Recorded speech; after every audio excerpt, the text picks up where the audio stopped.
Hello dear aspirants, welcome back to our YouTube platform. So, ఈరోజు current అఫైర్స్లో భాగంగా మనం గమనిస్తే చూడొచ్చు, India and Maldives strengthen the health care partnership through the supply of the medicine by HLL under the Pradhanmantri Bharati Jan Aushadhi పరియోజన. అంటే ప్రధానమంత్రి భారతీ జన ఔషధి పరియోజన క్రింద మన మాల్దీవ్స్తోని ఈ రకమైన మెడిసిన్ పార్ట్నర్షిప్ని ఎస్టాబ్లిష్ చేసుకోవడం జరిగింది. ఎందుకు దీన్ని ఎస్టాబ్లిష్ చేసుకోవడం జరిగింది అంటే, గత ఫినాన్షియల్ ఇయర్లో మాల్దీవ్లో సరైన మెడిసిన్ ఫెసిలిటీస్ లేక అక్కడ స్కేర్సిటీ ఏర్పడడం జరిగింది. ఈ కాంటెక్స్ట్లో మనం ఈ థింగ్ని తీసుకోవడం జరిగింది. ఓకే, నైస్, బాగుంది. ఏంటి ప్రధానమంత్రి భారతీ జన ఔషధి పరియోజన అంటే ఏంటి? What is the Pradhanmantri Bharati Jan Aushadhi Pariyojana and when was it coming to existence? ఇది ఎప్పుడు వచ్చింది అండ్ ఎక్కడొచ్చింది? ఇందులో జరిగే థింగ్స్ ఏంటి అనే పర్స్పెక్టివ్లో మనం ఎగ్జామ్లో క్వశ్చన్స్ని ఎక్స్పెక్ట్ చేయవచ్చు అండి. ఎస్, ఇప్పుడు మనం దీన్ని చూస్తున్నాం. ప్రధానమంత్రి భారతీ జన ఔషధి పరియోజన ఇది ఎప్పుడు రావడం జరిగింది అంటే 2008లో రావడం జరిగింది. అసలు దీనివల్ల సిటిజన్స్కి ఎలాంటి లాభాలు ఉన్నాయి? What are the uses to citizens? ఏంటి అంటే, మనందరికీ ఒక విషయం తెలుసు అండి. ఏంటి? Generic medicines. Yes, generic medicines. ఒక సగటు ఒక పేదవాడికి మెడిసిన్స్ కానీ హాస్పిటల్ ఫీజెస్ కానీ అవి ఎంత అఫోర్డబుల్ అంటే అవి అఫోర్డబుల్గా ఉంటాయా? ఎంత ఎక్స్పెన్స్తో కూడుకున్న విషయాలు. సో ఇందులో ఈ కాంటెక్స్ట్లో భాగంగా జెనరిక్ మెడిసిన్స్ అంటే 50% to 80% వరకు దాని మీదున్న ప్రైస్కి తగ్గించి మనకు ప్రభుత్వాలు ఇవ్వడం జరుగుతుంది. సరే, ఓకే, బాగుంది సార్. ఇవి 2008లో రావడం జరిగింది. అప్రాక్సిమేట్లీ 50% to 80% తగ్గించి ప్రజలకి ప్రొవైడ్ చేయడం జరుగుతుంది. మరి ఇవి ఎక్కడ యాక్సెసిబుల్గా ఉంటాయి? ఎక్కడ అంటే ప్రైమరీ హెల్త్ కేర్ సెంటర్స్లో కానీ గవర్నమెంట్ హాస్పిటల్స్లో కానీ మనం వీటిని పొందవచ్చు. వీటిని ముఖ్యంగా నెక్స్ట్ స్లైడ్లో చూడొచ్చు. వీటిని ముఖ్యంగా మనం ఏమంటామంటే ఔషధి కేంద్రాస్, జన ఔషధి కేంద్రాస్ అనే పేరుతో మనం పిలవడం జరుగుతుంది. అప్రాక్సిమేట్లీ ఇండియాలో ఇవి 15,000+ ఉండడం జరుగుతుంది. ఓకే, అయితే ఈ జన ఔషధి పరియోజన స్కీమ్ అనేది అండర్ డిపార్ట్మెంట్ ఆఫ్ ఫార్మాసిటికల్స్ విభాగం కింద ఇది వర్క్ చేయడం జరుగుతుంది. కమింగ్ అండర్ విచ్ మినిస్ట్రీ అంటే ministry of chemicals and fertiliser. ఈ మినిస్ట్రీ కింద రావడం జరుగుతుంది. సో మీ అందరికీ ఒక simple question, present who is the minister of chemicals and fertilisers? Answer తెలిస్తే కింద కామెంట్ చేయండి. ఓకే, సో ఈ పర్స్పెక్టివ్లో మనం దీన్ని చూడవచ్చు. అండ్ మన దేశంలో ఈ జన ఔషధి దివాస్ని ఏ రోజున సెలబ్రేట్ చేసుకోవడం జరుగుతుంది? ఏ రోజున సెలబ్రేట్ చేసుకోవడం జరుగుతుంది అంటే we will celebrate it on March 7th. March 7th celebrate చేసుకోవడం జరుగుతుంది. This is the Telugu script. And next, నిన్నటి కరెంట్ అఫైర్స్లో భాగంగా మనం గమనిస్తే ఇండియా మాల్దీవ్స్కి నైబర్హుడ్ కంట్రీస్కి హెల్పింగ్ నేచర్లో and robustic friendship between Maldives and India's ఈ కాంటెక్స్ట్లో భాగంగా ఇండియా అప్రాక్సిమేట్లీ 450 crores రూపీస్ వరకు మనం మాల్దీవ్స్కి హెల్ప్ చేయడం జరిగింది. Through which bank? SBI bank అని మాట్లాడుకోవడం జరిగింది. ఎప్పటి నుంచి ఇలా హెల్ప్ చేయడం జరుగుతుంది? 2019 నుంచి హెల్ప్ చేయడం జరుగుతుంది. ఈ థింగ్ని కూడా ఈరోజు వచ్చిన ఈ కరెంట్ అఫైర్కి మీరు అడిషనల్గా వాల్యూ అడిషన్ పాయింట్స్ కింద మీరు నోట్ చేసుకుంటే ఇంకా బెటర్ఫుల్ అచీవ్మెంట్ సాధించడానికి అవకాశం ఉంటుంది. ఓకే, నెక్స్ట్ స్లైడ్లో చూస్తే ఇక్కడ మనం చూడొచ్చు, Adani group deploys the India's first hydrogen powered truck. ఇక్కడ మీరు చూడొచ్చు, this is the hydrogen power truck. ఈ హైడ్రోజన్ పవర్ ట్రక్ని ఎవరు? అహ్మదాబాద్ బేస్డ్ కింద అదానీ గ్రూప్స్ వాళ్ళు ఈ ట్రక్ని ఇన్వెంట్ చేయడం జరిగింది. ఎందుకు? దీన్ని ఎస్పెషల్లీ మైనింగ్ పర్పసెస్ కింద దీన్ని తీసుకురావడం జరిగింది. మైనింగ్ పర్పసెస్లో ఇప్పటి వరకు మనం డీజిల్ సంబంధించిన వెహికల్స్ని చూడడం జరుగుతుంది. సో డీజిల్ కాకుండా ఈ హైడ్రోజన్ థింగ్ తీసుకొస్తే ఎస్పెషల్లీ ఇది రిలీజ్ చేసేది ఏంటిది? జస్ట్ ఒక హాట్ ఎయిర్ కానీ లేదు అంటే వాటర్ వేపర్స్ని కానీ ఇలాంటి ట్రక్స్ కానీ ఇలాంటి వెహికల్స్ కానీ రిలీజ్ చేయడం జరుగుతుంది. అంటే this is eco friendly and ఎన్వైర్న్మెంట్కి పర్స్పెక్టివ్గా ఇది కొంచెం యూస్ఫుల్గా ఉంటుంది అనే థింగ్స్ కింద దీన్ని తీసుకురావడం జరిగింది. ఓకే, తీసుకొచ్చారు. At which place? ఎక్కడ? ఏ ప్లేస్లో దీన్ని తీసుకురావడం జరిగింది? ఏ ప్లేస్లో అంటే దీన్ని మనం ఛత్తీస్గఢ్లో తీసుకురావడం జరిగింది. చూడండి, ఇక్కడ మీకు అర్థమవుతుంది. The truck flagged of the Vishnudev Sai. Vishnudev Sai ఎవరైనా ఛత్తీస్గఢ్ సీఎం ఏ ప్లేస్లో తీసుకురావడం జరిగింది? గారేపెల్మా థర్డ్ బ్లాక్, రాయ్గర్, ఛత్తీస్గఢ్. ఈ మైనింగ్లో దీన్ని తీసుకురావడం జరిగింది. ఇక్కడ ఛత్తీస్గఢ్ సీఎం అయిన దేవ్సాయ్ గారు దీనికి జెండా ఊపడం జరిగింది. సో ఈ కాంటెక్స్ట్లో భాగంగా మీరు ఇది ఎక్కడ రావడం, ఏ గ్రూప్ వాళ్ళు దీన్ని లాంచ్ చేయడం జరిగింది అనే విషయాలు చూడొచ్చు. సో ఇంకా ఈ కార్బన్ ఎమిషన్స్ గురించి ఇండియా ఎక్కడైనా మాట్లాడడం జరిగిందా? సో ఇంకా దీని గురించి ఇండియా తీసుకున్న ఏమైనా ఇంటెండెడ్ డిటర్మినేషన్ గోల్స్ ఇంకేమైనా ఉన్నాయంటే ఎస్, అబ్సల్యూట్లీ. మన ఇండియా ఏమని ప్రపంచానికి ఒక ప్రామిస్ ఇవ్వడం జరిగింది? We will achieve the net zero carbon emissions by 2070. Yes, ఇక్కడ మీరు చూడొచ్చు జీరో కార్బన్ ఎమిషన్స్ బై 2070. ఈ ప్రామిస్ ఇండియా ఎక్కడ ఇవ్వడం జరిగింది? 26 కాన్ఫరెన్స్ ఆఫ్ పార్టీస్, 26 కాప్ సమ్మిట్లో. ఇది ఎక్కడ జరిగింది? గ్లాస్గోలో జరిగింది. ఈ ప్లేస్లో ఇండియా మేము 2070 వరకు నెట్ జీరో కార్బన్ ఎమిషన్స్ని కంప్లీట్గా అచీవ్ చేస్తాం అని ఒక ప్రామిస్ని ఇవ్వడం జరిగింది.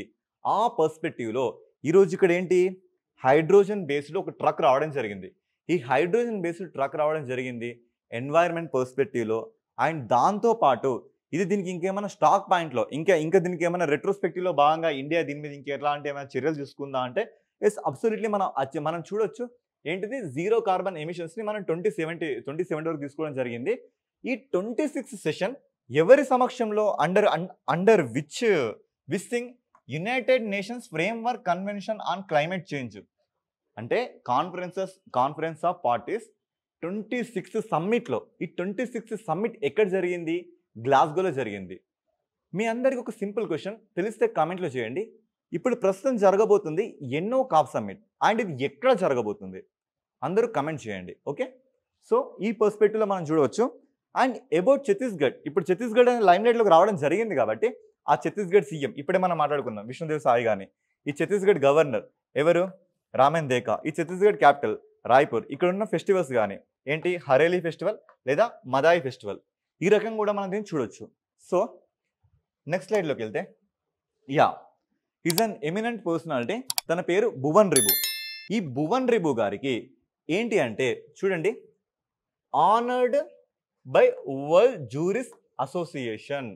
యా, వరల్డ్ కాంగ్రెస్ లా అనే సంబంధించిన ఈయనకు ఒక అవార్డు రావడం జరిగింది. ఇది ఎవరిస్తారు అంటే వరల్డ్ జూరిస్ట్ అసోసియేషన్ ఇవ్వడం జరుగుతుంది. ఇప్పటి వరకు ఎవరికైనా ఇండియన్స్కి ఇలాంటి ఆనర్ రావడం జరిగిందంటే yes, this is the first time. ఇప్పటి వరకు ఎవరికి రాలేదు. The first Indian citizen is Bhuvan Ribu garu. ఎందుకు వచ్చింది ఆయనకి? ఏ పర్స్పెక్టివ్లో వచ్చింది? అసలు వరల్డ్ జూరిస్ట్ అసోసియేషన్ అంటే ఏంటి, ఇది ఏం చేస్తుంది అనే విషయాల్ని మనం చూసుకుంటే ఎస్, మనం ఇక్కడ చూడొచ్చు ఏంటి, ఈ వరల్డ్ జూరిస్ట్ అసోసియేషన్ అనేది ఎక్కడ ఉంటుందంటే వాషింగ్టన్ డీసీగా పనిచేస్తుంది.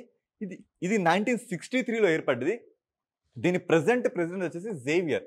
ఇది ఏం చేస్తుంది అంటే ప్రపంచవ్యాప్తంగా లా గురించి ఫైట్ చేసిన కొంతమంది eminent personalities like Nelson Mandela కానీ లేదంటే విన్స్టన్ చర్చిల్ కానీ, ఇలా ఎవరైతే ప్రపంచ పీస్ గురించి కానీ ప్రపంచ న్యాయం గురించి కానీ వీటన్నిటి గురించి వర్క్ చేసిన కొంతమంది ఎమినెంట్ పర్సనాలిటీస్ని గుర్తించి ఇది ఎవ్రీ 2 ఇయర్స్కి ఒకసారి బైఎన్యువల్ అకార్డ్స్ అంటే బైఎన్యువల్ అక్యులేట్స్ ఇస్తుంది. అంటే 2 సంవత్సరాలకు ఒకసారి దీనికి సంబంధించిన ఆనర్స్ని డెలివరీ చేస్తుంది. ఆ పర్స్పెక్టివ్లో భాగంగా మన ఇండియన్ అయినా ఈ భువన్ రిబు గారికి ఈ సంవత్సరం రావడం జరిగింది. ఆ పర్స్పెక్టివ్లో భాగంగా మనం దీన్ని గమనించవచ్చు. అండ్ ఎందుకు వచ్చింది ఈ భువన్ రిబు గారికి? ఏం చేయడం వల్ల వచ్చింది? ఏం చేయడం అంటే అప్రాక్సిమేట్లీ ఈయన 2 డికేడ్స్ 2 దశాబ్దాల పాటు చిల్డ్రన్ రైట్స్ కోసం కానీ, లేదు అంటే హ్యూమన్ సెక్సువల్ ట్రాఫిక్ గురించి కానీ, లేదు అంటే చైల్డ్ మ్యారేజ్ ఇష్యూస్ గురించి కానీ, ఈ ప్రతి దాని గురించి ఈయన ఫైట్ చేయడం జరిగింది. దాదాపు 2 దశాబ్దాల పోరాటం. ఎందుకోసం? చైల్డ్ మ్యారేజ్ ఇష్యూస్ కానీ, ట్రాఫికింగ్ కానీ, సెక్సువల్ అబ్యూసెస్ కానీ, లేదంటే ఫోర్స్డ్ లేబర్ కానీ, ఈ అన్నిటి విషయంలో ఈయన హ్యూమన్ రైట్స్ గురించి వర్క్ చేయడం జరిగింది. ఈ పర్స్పెక్టివ్లో భాగంగా ఈయనకి రావడం జరిగింది. ఎవరికి? భువన్ రిబు గారికి రావడం జరిగింది. He is the first Indian citizen to get honour this world jurist association. Okay, so మనం నెక్స్ట్ స్లైడ్లోకి చూస్తే, యా, ఇప్పుడు మనకు వచ్చింది ఏంటి? కులశేఖర పట్టణం. ఎస్, కులశేఖర పట్టణం. ఇప్పుడు మనకి ఇండియాలో మనం రాకెట్ని ఎక్కడి నుంచి లాంచ్ చేస్తున్నాం? శ్రీహరికోట నుంచి లాంచ్ చేస్తున్నాం. ఓకేనా? సో శ్రీహరికోట నుంచి మనం పిఎస్ఎల్విని కానీ మిగతా ఎలాంటి రాకెట్ లాంచెస్ని కానీ మనం ఎక్కడి నుంచి లాంచ్ చేస్తున్నాం. ఇదే విధంగా స్మాల్ శాటిలైట్ లాంచింగ్ వెహికల్స్ కోసం ఇస్రో ఇంకొక ప్రాజెక్ట్ని చేపట్టడం జరిగింది. దాంట్లో భాగంగానే మనం ఈ కులశేఖరపట్నంని చూడవచ్చు. ఇది ఎక్కడుంది? తమిళనాడులో ఉంది. ఏ డిస్ట్రిక్ట్లో ఉంది? తూతుకుడి ఆర్ ట్యూటికోరన్ అనే డిస్ట్రిక్ట్లో ఇది ఉండడం జరిగింది. ఇక్కడ నుంచి ఏం చేస్తారంటే స్మాల్ శాటిలైట్ లాంచింగ్ వెహికల్స్ని, మనం శాటిలైట్ లాంచింగ్ వెహికల్స్ని అని మాట్లాడుతున్న పర్స్పెక్టివ్లో మనం చూడొచ్చు. ఏంటి అంటే అప్రాక్సిమేట్లీ మన ఇండియా ఇస్రో ప్రయోగాలు అనేటివి 1963 మొదలుకుంటే ప్రజెంట్ డే వరకు మనం ఇందులో ఎన్నో చేంజెస్ని చూడొచ్చు. ఫస్ట్ సింపుల్గా శాటిలైట్ లాంచింగ్ వెహికల్ అని, ఆగ్మెంటెడ్ శాటిలైట్ లాంచింగ్ వెహికల్ అని, పోలార్ శాటిలైట్ లాంచింగ్ వెహికల్ అని, అండ్ ప్రజెంట్ జిఎస్ఎల్వి వరకు ఇన్ని రకాలుగా మనం శాటిలైట్ లాంచింగ్ వెహికల్ని చూడడం జరిగింది. సో అసలు ఏంటి శాటిలైట్ లాంచింగ్ వెహికల్స్ అంటే ఒక్కొక్క స్టేజ్లో ఇది ఎర్త్కి లో ఆర్బిటాల్లో కానీ లేదంటే హై రేంజ్లో కానీ ఎర్త్కి సంబంధించిన రిమోట్ సెన్సింగ్ ఇమేజెస్ని, అంటే భూమి మీద ఉన్న ప్రతి ప్లేస్ని క్షుణ్ణంగా అబ్జర్వ్ చేయడం, చాలా బ్రీఫ్గా లోతుగా అబ్జర్వ్ చేసి తీసి ఇవ్వగల ఇమేజెస్ని కానీ, అండ్ మారిటైమ్ ఇష్యూస్ని కానీ, అంటే సముద్ర తలాల్లో ఉన్న ఏరియాస్ని చూడడం కానీ, ఈ అన్ని పర్స్పెక్టివ్ అండ్ కమ్యూనికేషన్ విభాగంలో కానీ డిఫెన్స్ విభాగంలో కానీ ప్రతి దాంట్లో మనకి ఈ శాటిలైట్స్ ఎంతోగానో వర్క్ చేస్తాయి. అయితే ప్రతి శాటిలైట్కి మనం ఇప్పుడు మనకున్న ఒక్కగానొక సోర్స్ ఏంటి? కేవలం శ్రీహరికోట సతీష్ ధావన్ స్పేస్ సెంటర్ నుంచి ఆ శ్రీహరికోట నుంచి మనం లాంచ్ చేయడం జరుగుతుంది. అదే భాగంగా ఇంకా స్మాల్ శాటిలైట్ లాంచింగ్ వెహికల్స్ని, అంటే ఇప్పుడు ఇంకా చిన్న చిన్న శాటిలైట్ లాంచింగ్ వెహికల్స్ని లైక్ కమర్షియల్ పర్పసెస్ కానీ ఇంకా మిగతా ఇంకా ఏ థింగ్స్లో అయినా మనకి అనదర్గా ఆల్టర్నేట్గా ఇంకొక లాంచింగ్ ప్యాడ్ ఉంటే బాగుంటుంది అనే ఐడియా నుంచి పుట్టుకొచ్చిందే ఏంటి ఈ కులశేఖరపట్నం. సో ప్రజెంట్ ఇస్రో చీఫ్ ఎవరు? వి నారాయణ్ గారు. ఈ నారాయణ్ గారు ఇప్పుడు మనకి ఏం చేశారంటే చూడండి 2026 చివరి నాటికి కులశేఖరపట్నం నుంచి రాకెట్ ప్రయోగం అవ్వబోతుంది అని ఇస్రో చీఫ్ ఒక హెడ్లైన్ ఇవ్వడం జరిగింది. ఎప్పటివరకు జరగబోతుంది? ఈ సంవత్సరం ఇంపార్టెంట్ అండి. దీంట్లో బై 2026 ఎండ్ ఆ టైం వరకు ఇది జరగబోతుంది అని ఇప్పటి వరకు మన ఇస్రో చేసిన సక్సెస్ని లైక్ చంద్రయాన్ 1 కానీ, చంద్రయాన్ 2 కానీ, చంద్రయాన్ 3 కానీ, ఆదిత్య L1 మిషన్ కానీ ఈ ప్రతి దాన్ని ఇక్కడైనా ప్రస్తావించడం జరిగింది. ఈ కాంటెక్స్ట్లో మనం ఎలాంటి క్వశ్చన్స్ ఎక్స్పెక్ట్ చేయవచ్చు అంటే ఎగ్జాక్ట్లీ ఇస్రో ఇప్పటివరకు చేపట్టిన ఎమినెంట్ ఎక్స్పెరిమెంట్స్ ఇంకేమైనా ఉన్నాయా, వాటికి సంబంధించిన ఇయర్స్ కానీ అవి అచీవ్ చేసిన అచీవ్మెంట్స్ని కానీ ఇవన్నిటిని మనం ఒకసారి రెట్రోస్పెక్టివ్లో భాగంగా రెమినిస్కింగ్ చేసుకోవాల్సిన అవసరం ఎంతగానో ఉంది.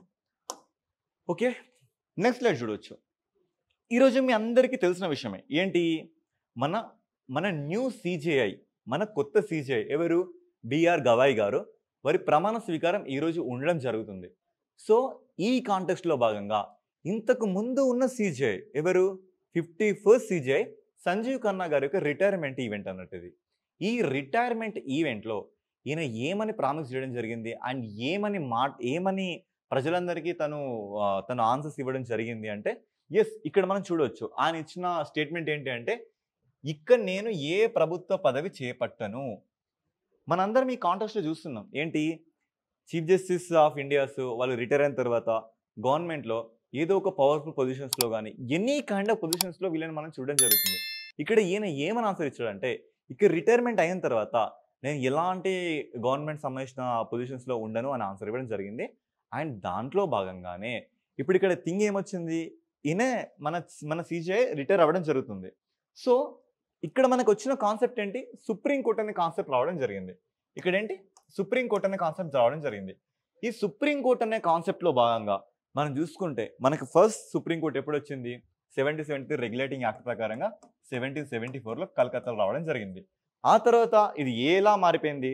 ఫెడరల్ కోర్టుగా 1935 గవర్నమెంట్ యాక్ట్ కింద మారడం జరిగింది. ఆ తర్వాత ఏం జరిగింది? 1950 జనవరి 28 నుంచి మళ్ళీ సుప్రీంకోర్టు రావడం జరిగింది. ఇది ప్రెసెంట్ ఉన్న బిల్డింగ్లోకి 1958లో షిఫ్ట్ అవ్వడం జరిగింది.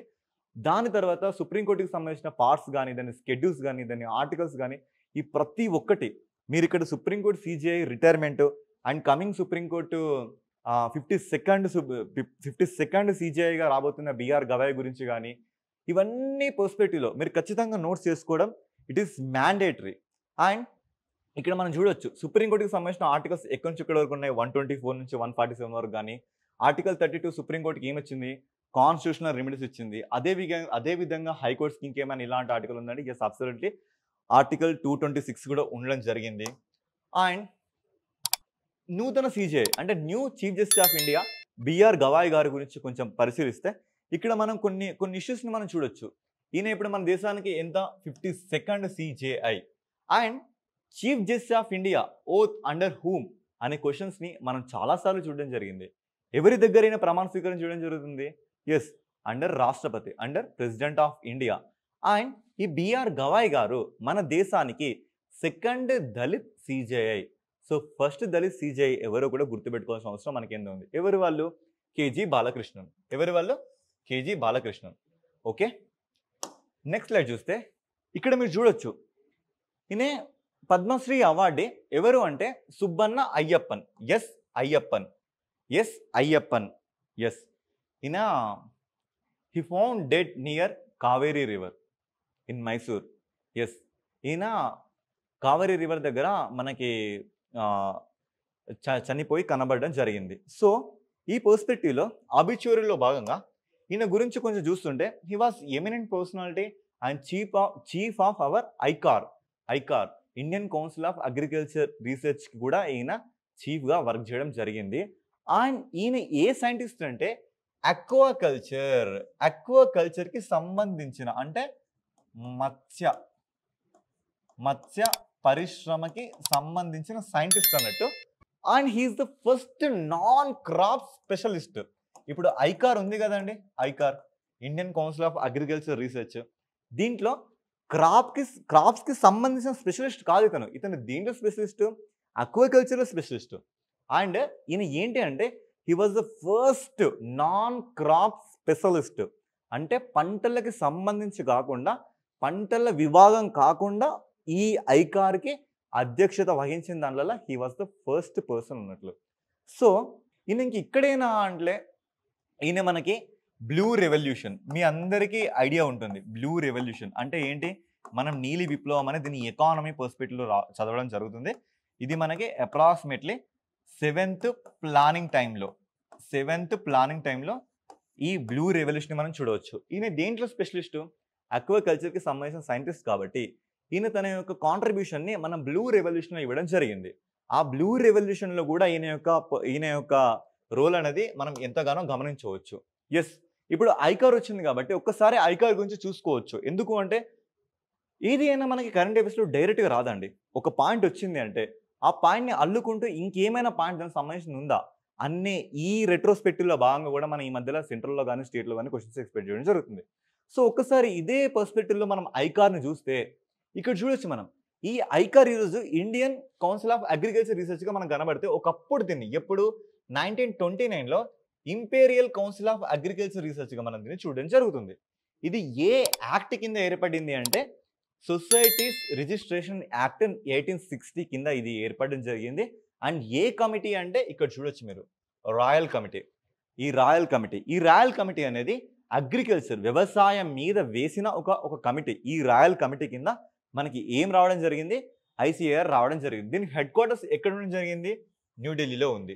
And it is the apex body. అంటే ఇది రీసెర్చ్ వింగ్లో కానీ, ప్రమోషన్లో కానీ, గైడింగ్లో కానీ, ఈ ప్రతి రిలేటెడ్ అగ్రికల్చర్ ఇష్యూస్కి ఇది మన దేశంలో ఒక అపెక్స్ బాడీగా ఉండడం జరుగుతుంది. ఈ పర్స్పెక్టివ్లో మనం ఈ క్వశ్చన్స్ని ఎక్స్పెక్ట్ చేయవచ్చు. So next slide. ఎస్, మనం ఇక్కడ చూడవచ్చు ఈయన ఎవరు? మహారాష్ట్ర సీఎం. ఈయన ఎవరు? మధ్యప్రదేశ్ సీఎం. వీళ్ళిద్దరు ఏం చేయడం జరిగింది మీరు ఇక్కడ చూడొచ్చు. Memorandum of understanding. దేని గురించి? తాపీ బేసిన్. ఎస్, తపతీ నది. ఇప్పుడు మనకి తాపీ నది ఉంది కదండి, ఈ తపతీ నది యొక్క అండర్ గ్రౌండ్ వాటర్స్ని రీఛార్జ్ చేయడానికి ఇరు రాష్ట్రాలు ఎంఓయూ చూసుకోవడం జరిగింది. ఈ రెండు స్టేట్ల మధ్య జరిగిన ఎంఓయూ దేని గురించి? Especially Tapi basin ground water recharge గురించి ఈ అండర్స్టాండింగ్ చేసుకోవడం జరిగింది. ఇక్కడ ఈ కరెంట్ అఫైర్ వచ్చింది కాబట్టి ఎస్పెషల్లీ మనం ఎగ్జామినర్ నుంచి ఎలాంటి క్వశ్చన్స్ ఎక్స్పెక్ట్ చేయవచ్చు అంటే ఇటీవలి కాలంలో ఏ రాష్ట్రాలు తాపీ రివర్ మీద అండర్ గ్రౌండ్ రీచెస్ మీద మెమరాండమ్ ఆఫ్ అండర్స్టాండింగ్ చేసుకోవడం జరిగింది, లేదు అంటే తాపీ రివర్ మీద ఏ రాష్ట్రాలు చేసుకోవడం జరిగింది? గుజరాత్, మధ్యప్రదేశ్, మహారాష్ట్ర, ఈ రకం క్వశ్చన్స్ ఎక్స్పెక్ట్ చేయొచ్చు. అండ్ ఈ కరెంట్ అఫైర్ పూర్తిగా రిలేటెడ్ టు జాగ్రఫీ అండి.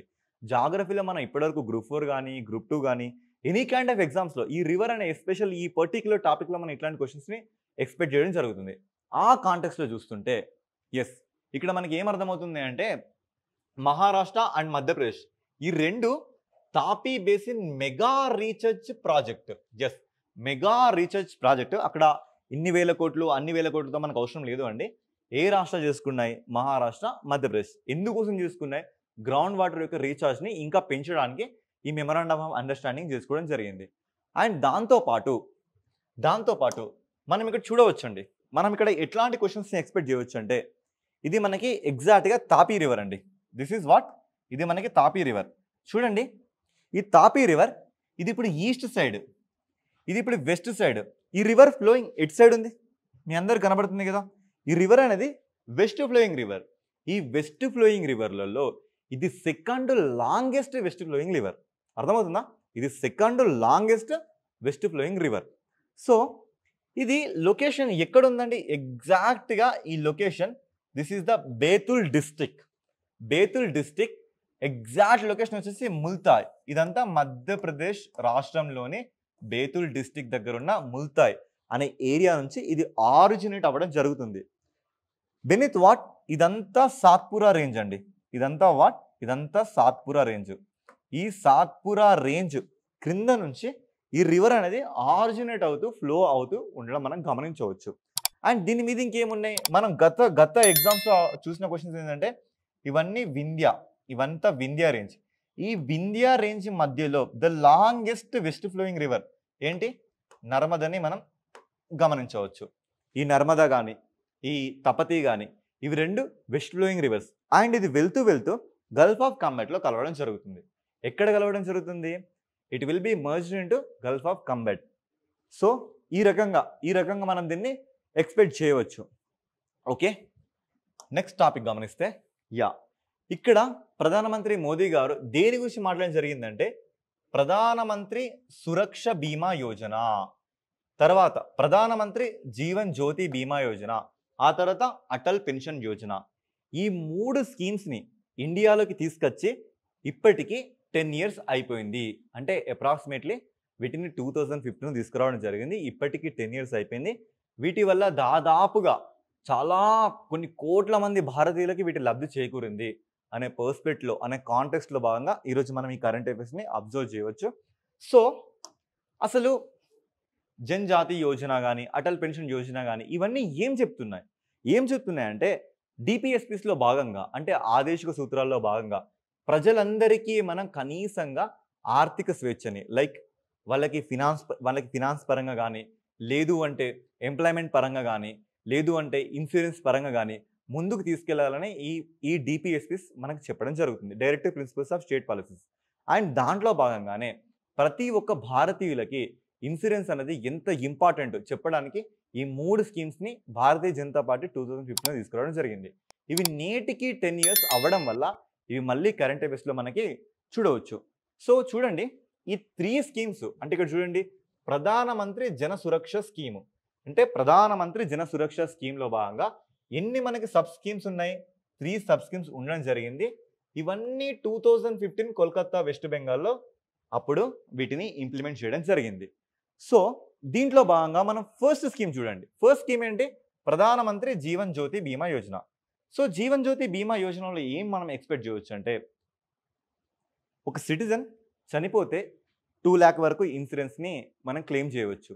సో అదేవిధంగా ఇక్కడ సురక్ష బీమా యోజనలో భాగంగా మనం గమనిస్తే ఒక సిటిజన్ చనిపోతే లేదంటే complete last of any part of his body like ice కానీ, హ్యాండ్స్ కానీ, ఫీట్ కానీ, ఇట్లా complete last of any part of his body. So especially ice కానీ, హ్యాండ్స్ కానీ, ఫీట్ కానీ, లేదు అంటే డెత్ కానీ, ఈ ఇష్యూస్లో మనం అప్రాక్సిమేట్లీ 2 lakh వరకు క్లెయిమ్ చేయవచ్చు. లేదంటే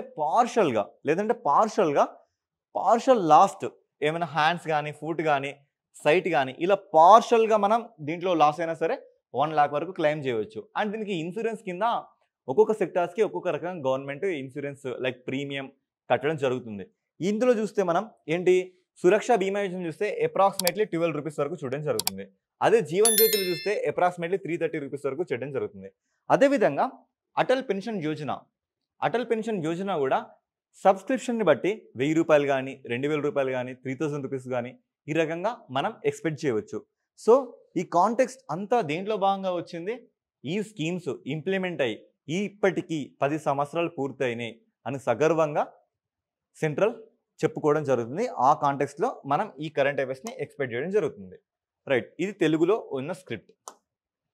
సో ఈరోజు మనం ఒక బుక్ ఈవెంట్ని మనం చూడడం జరుగుతుంది. బండారు దత్తాత్రేయ గారు. ఎస్, ఈ బండారు దత్తాత్రేయ గారు మన తెలంగాణలో సికింద్రాబాద్ వింగ్ నుంచి ఎంపీగా ఈయన ఎలక్ట్ అవ్వడం జరిగింది. అండ్ దాంతోపాటు he is the governor of Haryana state.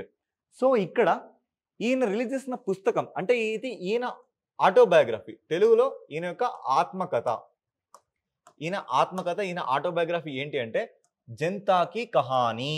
Yes, Janata Ki Kahani అనే పుస్తకాన్ని ఇటీవల ఇది ఎవరికి సంబంధించిన ఆటోబయోగ్రఫీ అండ్ ఎవరు దీన్ని రిలీజ్ చేశారు అనే కాంటెక్స్ట్లో మనం ఈ కరెంట్ అఫైర్స్ని ఎక్స్పెక్ట్ చేయవచ్చు. చూడండి, ఈయన ఎవరు? ఈయన మన ఉపరాష్ట్రపతి జగదీప్ ధన్కర్ గారు. ఈ జగదీప్ ధన్కర్ గారు ఈ బండారు దత్తాత్రేయ గారికి సంబంధించిన ఆటోబయోగ్రఫీ అయిన జనతా కీ కహానీ. ఎస్, చూడండి, జనతా కీ కహానీ అనే బుక్ని ఈయన లాంచ్ చేయడం జరిగింది. ఎస్, ఈ పర్స్పెక్టివ్లో మనం ఈ కరెంట్ అఫైర్ని ఎక్స్పెక్ట్ చేయవచ్చు. ఇప్పుడు ఈ ఆర్టికల్ మనకి ఏం చెప్తుంది? భర్త తరపు వారిని వేధించడానికి వరకట్న సెక్షన్ల ప్రయోగం. ఎస్, ఒకప్పుడు ఈ వరకట్నకు సంబంధించిన చట్టాలు కానీ, లేదంటే డొమెస్టిక్ వైలెన్స్, గృహహింస నిరోధక చట్టాలు కానీ, వీటన్నిటిని ఒక మంచి ఒక గుడ్ని మనం ఎక్స్పెక్ట్ చేస్తూ తీసుకొచ్చినాం.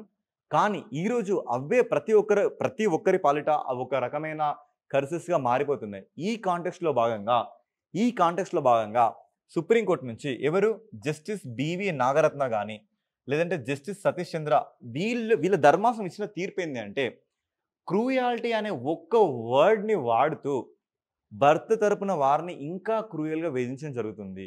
అంటే ఇప్పుడు మనకి 2005 డొమెస్టిక్ వైలెన్స్లో కొన్ని సెక్షన్స్ ఉంటాయండి. మౌఖికంగా అంటే ఎట్లాంటి రిటర్న్ స్క్రిప్ట్ కింద ఇవ్వకుండా జస్ట్ చెప్పడం ద్వారా కూడా మనం కేసుని ఫైల్ చేయవచ్చు.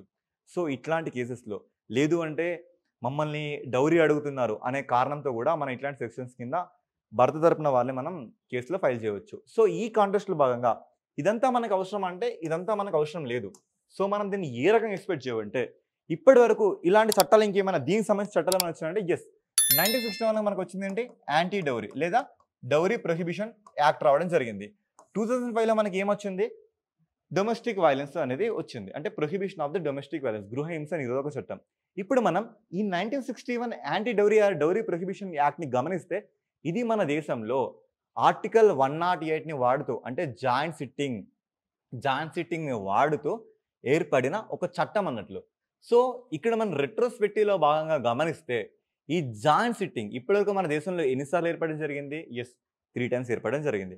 ఒకసారి 1961లో దేని విషయంలో? ప్రొహిబిషన్ ఆఫ్ డౌరీ విషయంలో. తర్వాత 1978 బ్యాంకింగ్ నేషనల్ అంటే బ్యాంకుల్ని జాతీయకరణం చేయడంలో. ఆ తర్వాత 2002లో పోటా యాక్ట్ అంటే ప్రివెన్షన్ ఆఫ్ టెర్రరిజం యాక్ట్. వీటి కింద ఈ మన జాయింట్ సిట్టింగ్ని మనం చూడవచ్చు. సో ఇవే అండి ఈరోజు కరెంట్ అఫైర్స్. దీనికి సంబంధించిన పీడిఎఫ్ కింద టెలిగ్రామ్ లింక్లో ప్రొవైడ్ చేయడం జరుగుతుంది. Okay, thank you.